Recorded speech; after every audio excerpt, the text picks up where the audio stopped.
It's car con carne. Let's eat in the car. It's car con carne. And now here's the star of our show, James Van Alstyne. This, in all of its glory, is Car Con Carne, the podcast that I mostly record in my car. I'm James Van Alstyne, and Car Con Carne is sponsored by Easy Automation, easy-automation.net. Transform your living space. Transform your workplace. Maybe you own a place, a retail shop, or a bar, a restaurant. Transform it with cutting-edge automation. Integrate everything, lighting, climate, security, audio, video, all of it. The future is here. It's your place, your rules, and you can get a hassle-free quote. You can call my guy Dan and say, Dan, I've heard that using Easy Automation, making a dumb home a smart home is really easy to do. But listen, I just want to learn for now. I don't want any pressure. And Dan will say, cool, this is hassle-free. I'd be glad to help. Or he'll say something like that. Call Dan, 630-730-3728, or visit his website, easy-automation.net. Car Con Carne is also sponsored by a book. Yes, a book, because Car Con Carne supports literacy in all forms. That book in question is 90 Days in the 90s, a rock and roll time travel story, the ultimate novel about the 90s music scene here in Chicago. I lived through it. I can attest it was awesome, and I can also attest that this book really covers it beautifully. It's like you're there as you're reading 90 Days in the 90s. You live through the experiences of Darby. Now, Darby owns a record store in Chicago, and she gets to go on the gray line. Not the yellow line, not the purple line, not the red line, not the brown line, the gray line, to go back in time to the 90s in Chicago. Sounds cool, right? Well, find out what Darby does when she goes back to the 90s, and find out whether she decides to stick around or come back to the present. Honestly, at this point, staying in the 90s sounds kind of amazing. To learn more, go to 90daysinthe90s.com or pick this book up on Amazon or wherever you buy books. One final programming note before I bring my guest into the car. Thursday, May 15th, Car Con Carne is again live on stage, this time in Elgin, South Elgin, at Legit Dogs and Ice. The food there is unbelievable. Come to Legit Dogs and Ice hungry. Seriously. I'll be on stage recording this very podcast, and I'll have lots of guests. I'll have live performances and interviews from Derision Cult, Karen Shook, and Aaron Williams.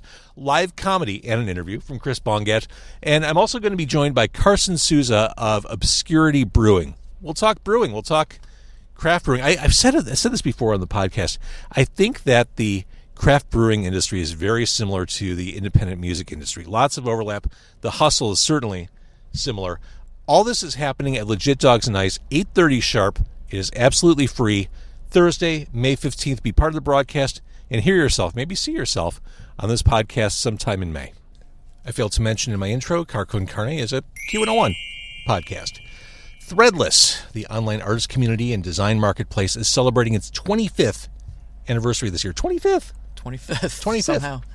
It started in 2000 with no roadmap to become a legit capital B business, right? That's right. Just a hobby. It started as a t-shirt design challenge on an internet forum. Now, I hate reading from scripts, but I need a script for this. 25 years later, here are some top-line stats about Threadless. 36 million paid to artists and counting. Over 500,000 artist shops created. More than 850,000 design submissions from artists around the world. 200 million votes cast for what makes it to print. 1.2 million donated to charity. My guest is Jake Nickell. He is the founder and CEO of Threadless, the guy who started the company 25 years ago with little more than pocket change and a dream, or maybe an idea. Dream is probably too ambitious at that point. Yeah, that sounds about right. More just needed to pass some time. So we're at Poochie's in Skokie, 3602 Dempster. We ordered the same thing because it's wonderful, the char dog. Yes. Char Chicago. Love a char dog. Like, people far and wide, like, this is just one of those Chicago hot dog joints that's not technically in Chicago, but they do everything right. Yeah, it's fantastic. It's fantastic. So we got the same thing. I'll let you dig in. We got the double dog special because I think you agree. You told me what you wanted before you got here. Yep. One hot dog is just a tease. It's never enough. You need two. Oh, absolutely, yeah. Gotta have two. I like the Home Depot dogs too, but everyone likes the Depot dogs. Yeah. Thank you. Here, I'll grab one for now. And maybe one will be the road dog. Yeah. The way home dog. Yeah. right, so let's talk about Threadless. Yeah, let's do it. Here's how I know you're not a typical CEO. Before this could go any direction, couldn't it? And your Coke is here. Okay. Okay, you're there. Straws. I didn't get any requests for questions in advance. I didn't get any talking points sent to me. The least corporate CEO in America right here. Well, I don't see any of my green M&Ms in the car, so. But you are a very atypical business leader. I mean, by your own admission, you've described yourself as someone who's not a businessman. Yeah, I went to art school for college. I didn't graduate. I started the company when I was a sophomore in college, and I've slowly learned how to. I actually stepped down as CEO of this company for a while, for like 3 or 4 years, and hired a real CEO, and that's what really gave me the confidence to jump back into it myself, because I figured, Well, was it a confidence thing, or was it a time? Or a lot of it was confidence. It was I think the two major hiccups I had were like not feeling unconfident, but then also not really being good at managing people.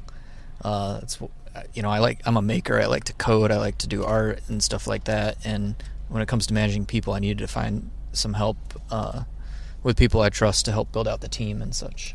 So what was it about management that you didn't feel you were great at? Was it empathy? Was it just the time commitment?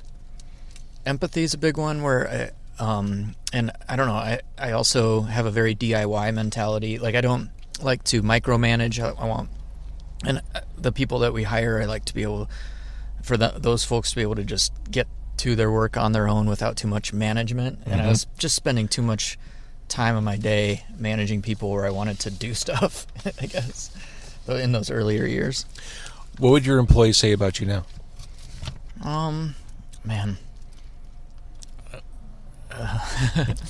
I think I get along really well with our staff.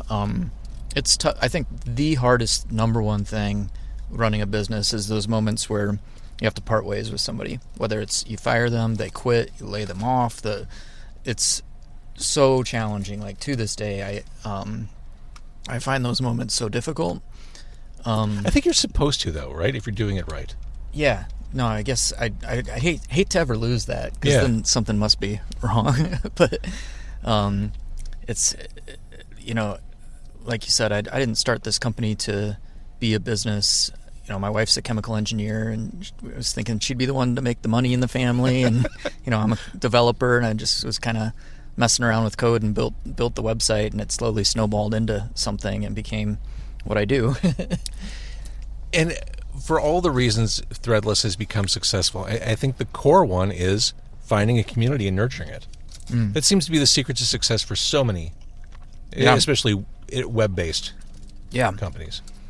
Yeah, we think of our artists more as our customers than the people who are actually buying our T-shirts. And we really feel like, so long as we're helping artists make money, then we make money on the back end from that. And so, yeah, it's just kind of slow, long, hard relationship building with people. My favorite things to do is I like going to the conferences like Designer Con in Vegas or Collected Con now here in Chicago, and just meeting with the artists, hanging out and enjoying their work and talking about how we can help them.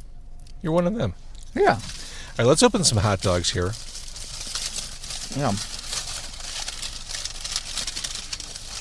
Got the poppy seed bun. Ooh.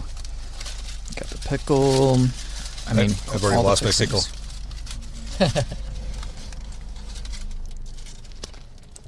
Textbook. You got the sport pepper. There's celery salt in there. Onions.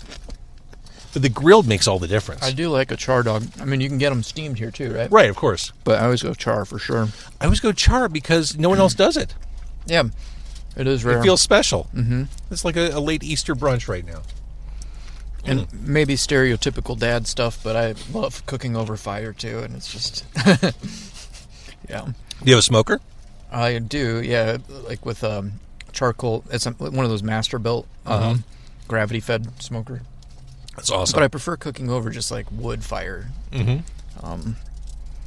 Actually went to Argentina once just to go to Francis Mallman's restaurant. Oh, that's cool. That's like bucket list stuff. Best meal I've had in my life. So good. Oh my God, for sure. So when I said you started Threadless with little more than pocket change and an idea, that idea was to invite people to submit their t-shirt designs online and let the community vote for what gets printed. That's, I guess, the general way of saying it, but how would you describe your business model? Well, yeah, that's something that's changed over time. Just because, Right. like, in the maybe around 2008 or 9 or so, we became known as the poster child for this new word called crowdsourcing. Mm-hmm. And crowdsourcing is a word invented by the editor of Wired magazine at the time, and all these academia like MIT and Harvard and Stanford, they would all start teaching crowdsourcing, and user innovation was another one. And there's actually 2 Harvard case studies about Threadless.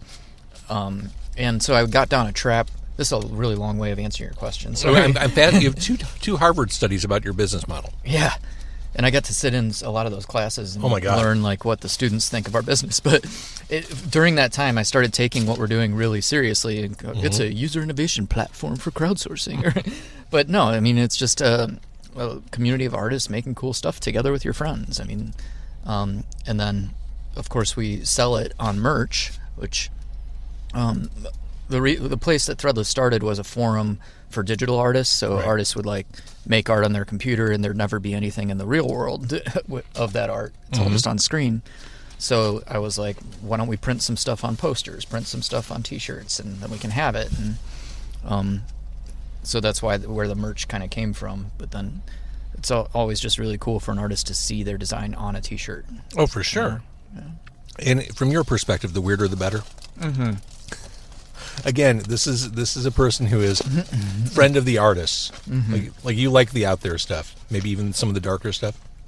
I do, yeah. I mean, a lot of the designs that I like that we take to print didn't always sell the best because, I don't know, I guess my art taste might be a little different than mainstream, but that's one thing I like about the platform is it allows anybody to kind of participate with zero audience or zero like network, a lot of art to make it in art before the internet got one of those peppers.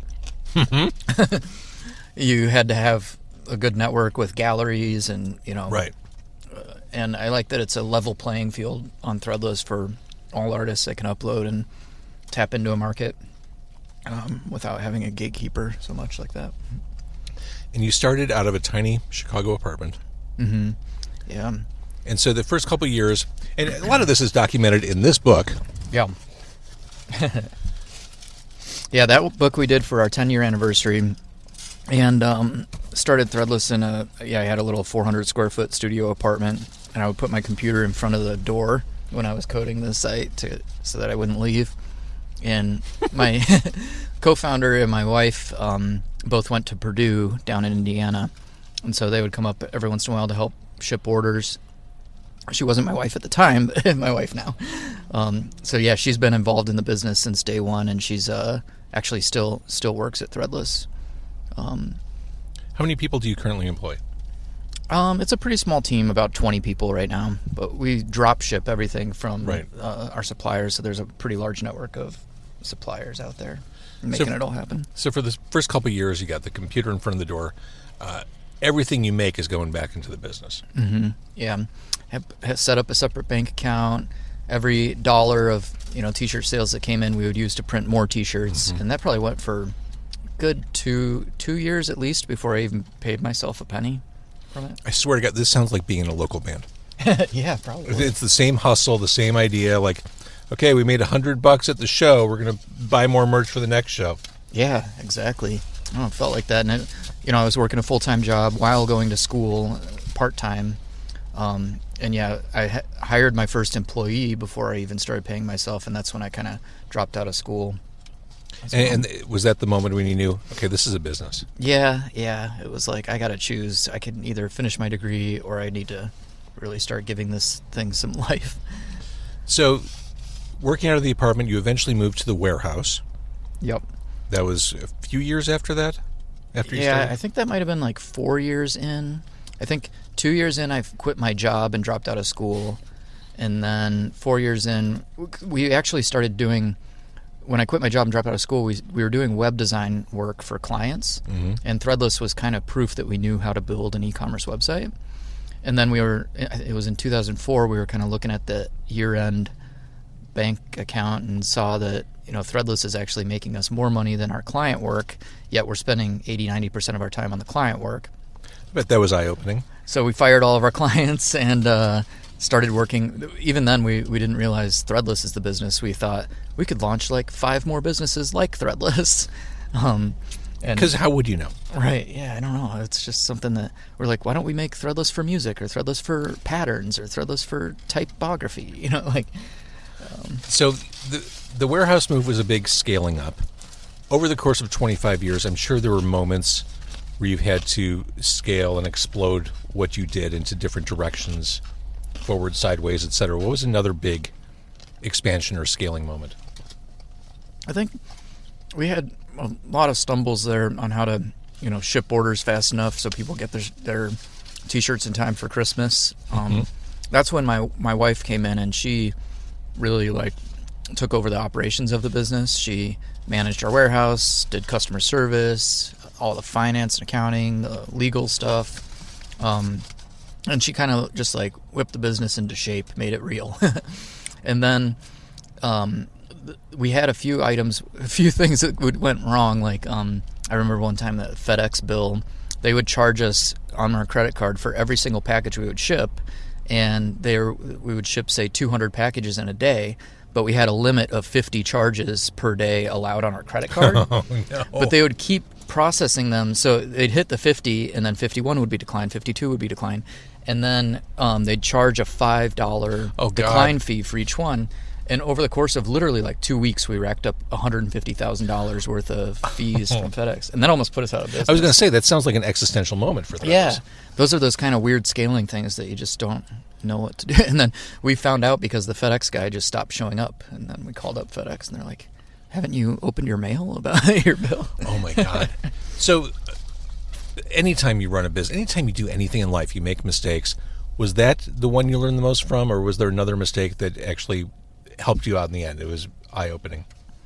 Yeah, not there. We've made so many mistakes. I'm trying to think of another one that would have been bad, but probably the biggest mistake we made is one year we really made a go at trying to grow the business significantly. It was the first, because we didn't spend $1 on advertising for our first 8 years in business, and we kind of figured out from We said it was all word of mouth. All word of mouth, yeah.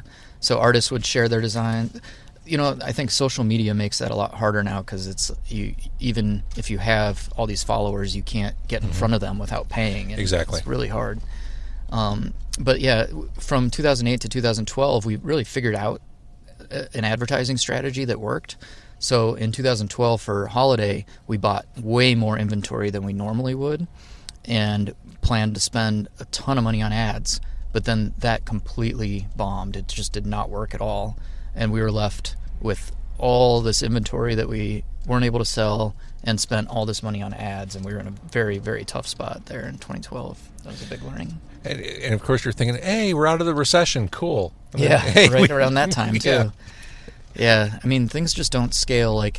Even today, if you have ads that are working, it's not like you can just throw more money at them because it's because there's an audience there and the audience is limited. Eventually you're going to hit a wall. And so I think we just felt too brazen in that moment.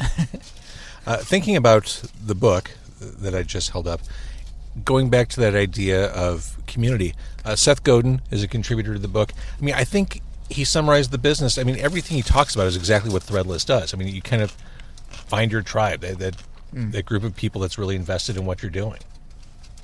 Seth is an amazing writer. I mean, he has probably a good 10 to 20 books that I would highly recommend. I mean, just go look up and read one. He was one of those clients we fired, actually, in 2004. Oh, that's interesting. We were building Squidoo for him at the time. And, yeah, I reached out to him to write a think piece for for the book. I think he's the one who said, like, this isn't about T-shirts in it. He's brilliant. Yeah. So the idea, I mean, what you're doing, you built community around art and creativity on paper. That sounds like you're pretty much living the American dream. Yeah. I mean, it's not without its challenges. I mean, every day there's very hard days, but it's hard to complain when, I never thought I would be doing this at all. I was like, I went to school for multimedia web design, and at the time I was learning how to use software for like user interfaces for like CD-ROMs in the back of encyclopedias, like weird stuff like that. And I enjoyed that work. But then to be able to have one of my own projects turn into what we do is really the dream. Like a lot of Chicago companies do that, like Jim Kudal with Field Notes and even Jason Fried with Basecamp and stuff. But yeah. You mentioned your role as a leader. You mentioned your team of 20-ish. Your company is fully remote. Yep. Remote work, hybrid work have both become kind of contentious topics in the public forum over the past year or two. How has remote worked for Threadless, and what have you learned from it? Well, we've been doing it now, I think, since maybe like 3 or 4 years since COVID started. And I still like to get together with my team in person as much as possible, like once a week or once every 2 weeks, So they're all local. We do have like 3 or 4 people that are outside of the Chicago area, but we try to bring them in like that's great. As frequently as we can. We do a company retreat every year. That's awesome. That's my next question: is how do you build and support culture? I mean, there's a lot of tools online. We're very tight on Slack and stuff, but it is tough to do from scratch. I think we're lucky that we all kind of did work together for a while, and, right? But bringing in a new person, they didn't have that experience, so you got to keep that in mind. I could see a future where we get together in person even more frequently, but work-wise, I think I haven't really noticed any. If anything, I think people are more 100%. I'm super productive working from home, but I also recognize the value of meeting someone one-to-one. Right. Yeah. I mean, even if it's for dinner or drinks or coffee or something, it's not so or much a hot dog in a car. Yeah, exactly. Yeah. Is the mission statement still inspire awesomeness? We've gone through some different ones. I think we don't really have one thing right now. Make Great Together was one for a while that we still kind of use a little bit. Our first one was Nude No More, which is like, you buy a shirt from us and you won't be naked anymore. that sounds very startup-y. Yeah.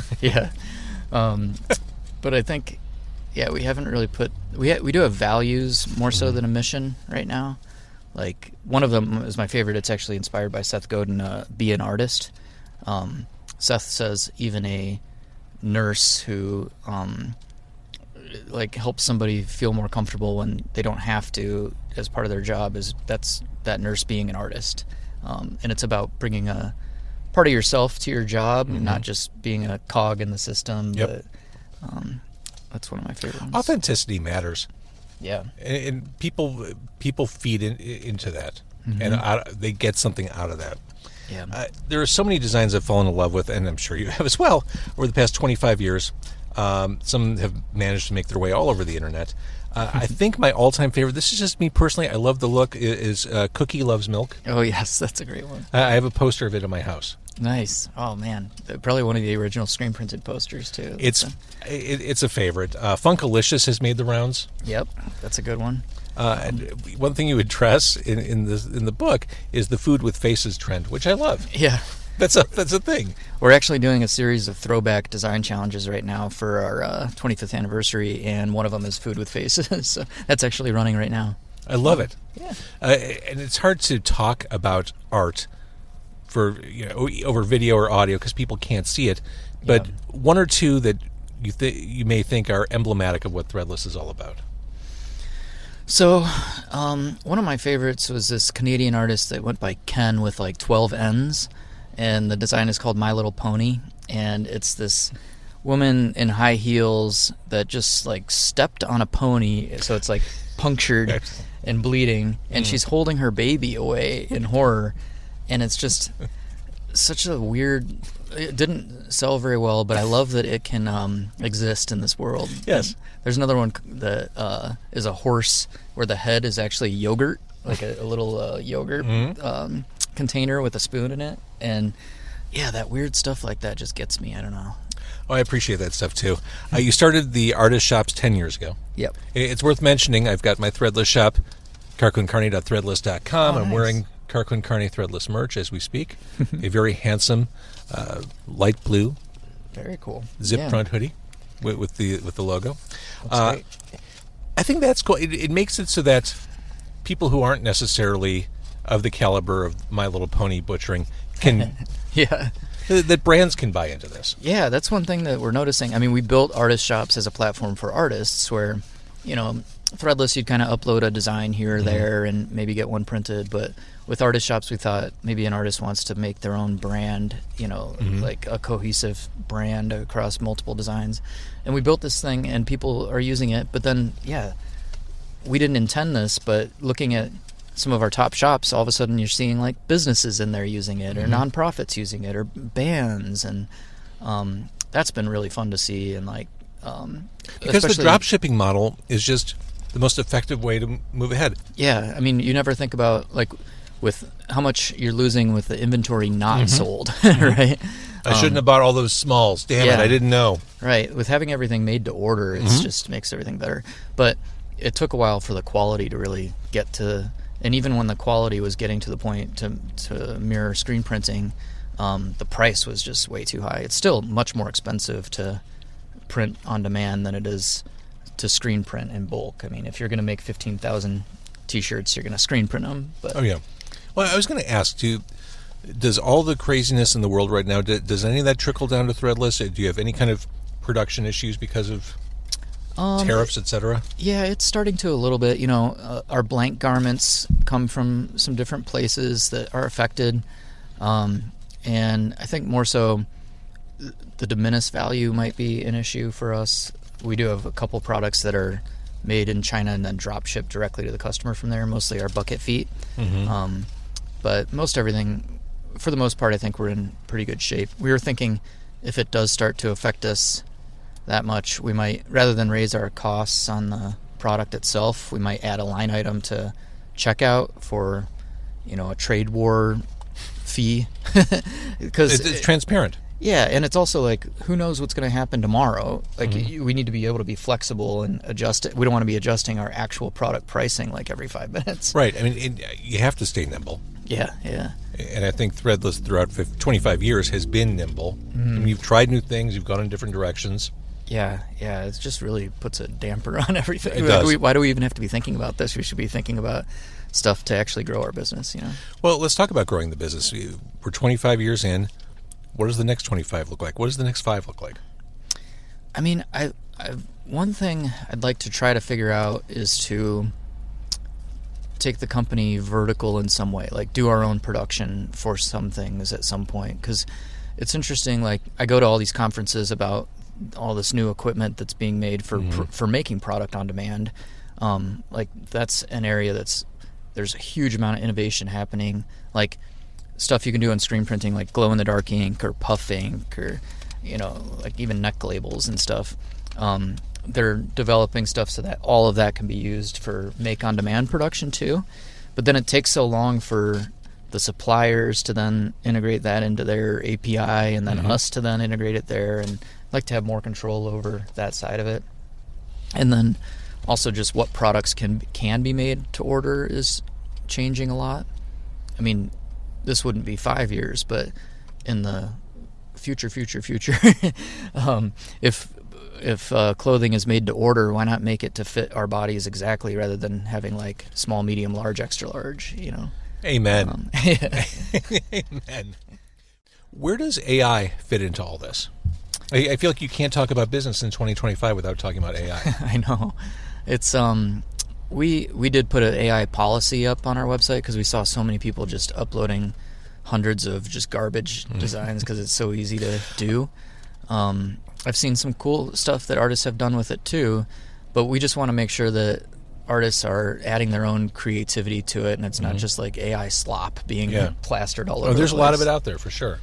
But then it can also be used for some other stuff. Like one thing we find, most artists, when they upload a design, they don't often write a very descriptive description, or they don't tag it with things. And for searching, if you want to drive search traffic and stuff, you really need to do that. And AI is pretty good at looking at an image and seeing what's That's in it. a great use for it. Yeah, stuff like that is kind of interesting. Help the artist help themselves, basically. Yeah, but there's still issues with like how much energy it's using that I don't like, and I don't know. I mean, I'm skeptical. I wear a pin that says FAI art all the time. But I'm also in technology, and I find it fascinating. I play around with it and stuff, but we'll see where it goes. We'll see where it goes. So, in celebration of 25 years, what else do you have going on? How else are you marketing? And this is a big achievement. How else are you marketing it?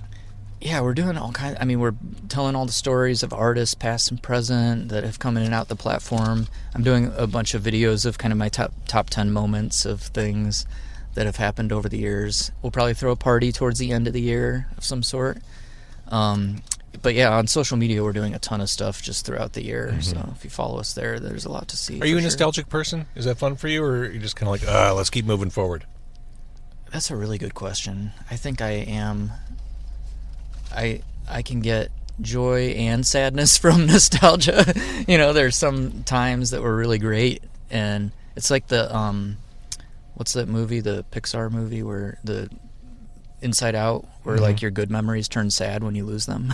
Like there's a little bit of that, but it's also just good to be grateful for everything that's happened, and try not to let let that take over. $1,000 and an idea 25 years ago, and here we are. Yeah, it's just wild. I don't know how. Look this what it got happened. you. It got you a hot dog in a car. Yes, exactly. How could I ask for more? Success. You made it. Congratulations on 25 years, and as expected, we both have a hot dog to go home with. Excellent. Yeah, everyone's a winner on Car Con Carne. Thank you so much for doing this. Thanks for enabling my artist store for Car Con Carne, and thanks for supporting the community of weirdos and creators. Oh, thanks, man. I appreciate that, and thanks for having me on the show.